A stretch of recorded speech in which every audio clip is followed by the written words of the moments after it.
जय श्री राम। बालकांड अध्याय 10।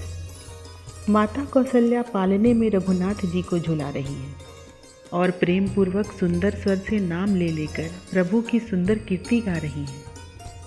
मयूर कंठ की कांति के समान देदीप्यमान श्याम शरीर पर रच रच कर बालोचित विभूषण बनाए गए हैं। अलकावली घुंघराली है, भ्रिकुटी पर ललित लटकन लटक रहा है तथा दोनों नेत्र नील कमल के समान शोभायमान हैं। जिस समय बाल स्वभाव से अपने सुंदर कर कमलों से पाद पल्लवों को पकड़कर मुख के पास लाते हैं, उस समय ऐसा जान पड़ता है मानो दो सुंदर सर्प आनंद पूर्वक कमलों में भरकर चंद्रमा से अमृत लेते हुए शोभा पा रहे हैं। ऊपर अनुपम खिलौना टंगा देखकर किलकारी मारते हैं और बारंबार अपने पानी पल्लव पसारते हैं, मानो दो कमल चंद्रमा से भय मानकर अति दीन भाव से सूर्य देव से प्रार्थना कर रहे हैं। तुलसीदास जी कहते हैं, तीव्र सुगंध के कारण भौरे गूंज रहे हैं। उस छवि का वर्णन नहीं हो सकता। ऐसा जान पड़ता है मानो वेद की सारी ऋचाएं भ्रमर बनकर निर्मल वाणी से भगवान का विशद यश वर्णन कर रही है। श्री राम लला पालने में झूलते हुए शोभा पा रहे हैं और बड़भागिनी माताएं उनकी ओर निहार रही हैं। भगवान के शरीर में अति मृदुल और मंजुल श्यामलता सुशोभित है, जिस पर बालोचित आभूषणों की झाई झलक रही है। प्रभु के अति सुंदर अरुण वर्ण होठ, हाथ और चरण ऐसे जान पड़ते हैं मानो श्रृंगार सरोवर में उत्पन्न सोने का कमल हो। खिलौने को हिलता हुआ देख किलकारी मारते हैं, मानो छवि के छोटे छोटे बालक खेल खेल में लड़ रहे हैं। नयन कमलों में अंजन आंजा हुआ है तथा मस्तक पर गोरोचन का तिलक सुशोभित है। मनोहर मुखचंद्र पर अति सुंदर काजल की बिंदी लगी हुई है। उस मुख मयंक को तुलसी का चित्त रूप चकोर निहार रहा है।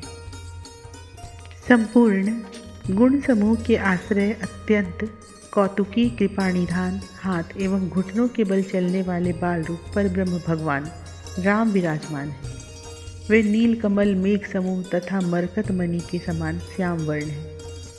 उनके एक एक अंग पर करोड़ों कामदेवों की शोभा निछावर है, जो सुवर्ण और मणि रत्नों से जड़ा हुआ है, जो इंद्र भवन सदृश निर्मित हुआ है तथा जिसे विधाता ने मानो संवार कर लक्ष्मी का निवास स्थान बनाया है। उस राजभवन में नील कमल के समान नेत्रों वाले भारी भय दूर करने वाले बालकेली कुशल भगवान राम भाइयों सहित विहार कर रहे हैं। भगवान के अरुण चरणों में अंकुश, ध्वजा, कमल और वज्र के मनोहर चिन्ह हैं तथा मनोहर ध्वनि करने वाले नुपुर अत्यंत शोभायमान हैं। वे कटी प्रदेश में अति विचित्र किंकणी जान शंख सदृश ग्रीवा में मनोहर मालाएं, विशाल वक्षस्थल बगनहा तथा कर कमल में कंकण धारण किए हुए हैं। प्रभु की ठोड़ी, नासिका, कपोल, ललाट पर का तिलक, भ्रिकुटी एवं कर्ण अत्यंत शोभायमान है तथा सुंदर अधर पुट के बीच दंत पंक्ति की छवि भी बड़ी अनुपम है, मानो अरुण कमल के बीच अत्यंत शुभ्र वर्ण कुंद कली की दो दो पंक्तियाँ हों। बाल रूप राम की चिकनी अलकावली मानो भ्रमरों की मंडली है और उनकी किलकारी मानो भौरों की विशेष गुंजार है। आप दर्पण में अपने प्रतिबिंब की ओर टकटकी लगाकर देखते हुए प्रसन्न होकर पुलकित होते हैं। अतः माता ने रस भंग की आशंका कर उन्हें गोद में उठा लिया, जिसके लिए सनकादि महादेव जी, नारद आदि देवर्षि तथा सुख आदि मुनीश्वर गण काम, क्रोध और लोभ को भस्म करके तरह तरह की योग साधना करते हैं। उन्हीं परम उदार प्रभु ने दशरथ जी के घर संसार का भार उतारने के लिए लीला अवतार धारण किया है।